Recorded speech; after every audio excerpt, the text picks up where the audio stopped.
नमस्कार दोस्तों, स्वागत है आपका आज के इस वीडियो में।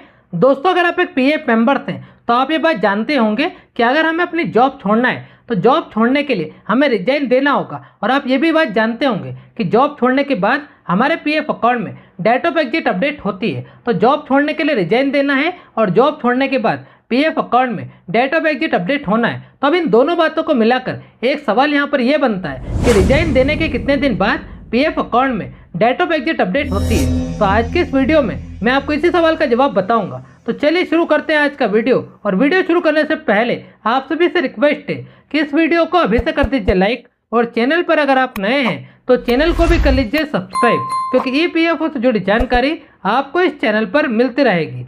दोस्तों, अगर बात करें इस सवाल के बारे में कि रिजाइन करने के कितने दिन बाद पीएफ अकाउंट में डेट ऑफ एग्जिट अपडेट होती है, तो देखिए, रिजाइन देना और जॉब छोड़ना दोनों अलग अलग बात होती है। रिजाइन जो है वो जॉब छोड़ने के 1 या 2 महीने पहले दिया जाता है। तो अगर आपने रिजाइन दिया है तो इसका मतलब ये है कि अब आप 1 महीने के बाद अपनी जॉब छोड़ सकते हैं। और जैसा कि मैंने आपको ये भी बताया है कि पीएफ अकाउंट में डेट ऑफ एग्जिट जॉब छोड़ने के बाद ही अपडेट होती है। तो कहने का मतलब ये है कि रिजाइन देने के बाद पीएफ अकाउंट में डेट ऑफ एग्जिट अपडेट नहीं होती है, बल्कि जॉब छोड़ने के बाद पीएफ अकाउंट में डेट ऑफ एग्जिट अपडेट होती है। तो सवाल यहाँ पर यह भी बनता है कि जॉब छोड़ने के कितने दिन बाद पीएफ अकाउंट में डेट ऑफ एग्जिट अपडेट होती है। तो देखिए, इस सवाल का जवाब यह है कि पीएफ अकाउंट में डेट ऑफ एग्जिट कितने दिन बाद अपडेट होगी, इस बात पर डिपेंड करता है कि पीएफ अकाउंट में डेट ऑफ एग्जिट को कौन अपडेट कर रहा है। मेरे कहने का मतलब यह है कि पीएफ अकाउंट में डेट ऑफ एग्जिट को एम्प्लॉयर और पीएफ मेंबर्स दोनों ही अपडेट कर सकते हैं। अगर आप जॉब छोड़ते हैं तो आपके जॉब छोड़ने के तुरंत बाद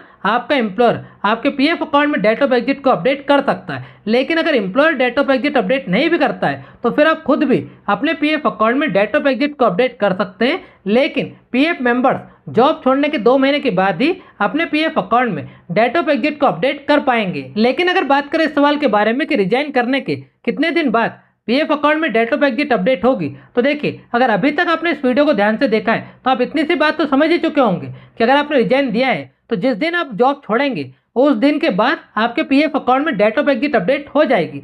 लेकिन अगर बात करें कि कितने दिन बाद होगी, तो देखिए, अगर आपका एम्प्लॉयर आपके पीएफ अकाउंट में डेट ऑफ एग्जिट को अपडेट करता है तो रिजाइन करने के 1 महीने के बाद ही आपके पीएफ अकाउंट में डेट ऑफ एग्जिट अपडेट हो जाएगी। लेकिन अगर आपका एम्प्लॉयर डेट ऑफ एग्जिट को अपडेट नहीं करेगा और आप खुद अपने पीएफ अकाउंट में डेट ऑफ एग्जिट को अपडेट करेंगे तो रिजाइन करने के बाद लगभग 3 महीने का समय लगेगा आपके पीएफ अकाउंट में डेट ऑफ एग्जिट अपडेट होने में। अब ये 3 महीने का समय क्यों लगेगा ये भी समझिए। तो देखिए, अगर आपने रिजाइन दे दिया है तो मैंने अभी आपको बताया कि रिजाइन देने के बाद 1 महीने तक तो आपको जॉब करना होगी। और जैसा कि मैंने आपको ये भी बताया है कि अगर आप खुद अपने पीएफ अकाउंट में डेट ऑफ एग्जिट को अपडेट करेंगे तो आप जॉब छोड़ने के 2 महीने के बाद ही अपने पीएफ अकाउंट में डेट ऑफ एग्जिट को अपडेट कर सकते हैं। तो रिजाइन देने के बाद 1 महीना तो निकल जाएगा जॉब करने में, और फिर जॉब छोड़ने के 2 महीने के बाद आप पीएफ अकाउंट में डेट ऑफ एग्जिट को अपडेट कर पाएंगे। तो इस तरह से रिजाइन देने के बाद लगभग 3 महीने का समय लगता है पीएफ अकाउंट में डेट ऑफ एग्जिट को अपडेट करने में, अगर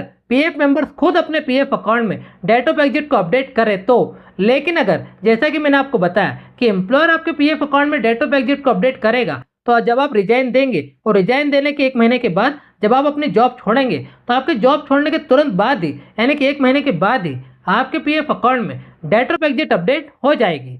बाकी आज के इस वीडियो में सिर्फ इतना ही। उम्मीद करता हूं दोस्तों इस वीडियो के जरिए बताई गई जानकारी आपको पसंद आई होगी और ये वीडियो भी आपको पसंद आया होगा। वीडियो अगर आपको पसंद आया हो तो लाइक ज़रूर करें, और चैनल पर अगर आप नए हैं तो चैनल को भी सब्सक्राइब जरूर कर लें, क्योंकि ईपीएफओ से जुड़ी जानकारी आपको इस चैनल पर मिलती रहेगी।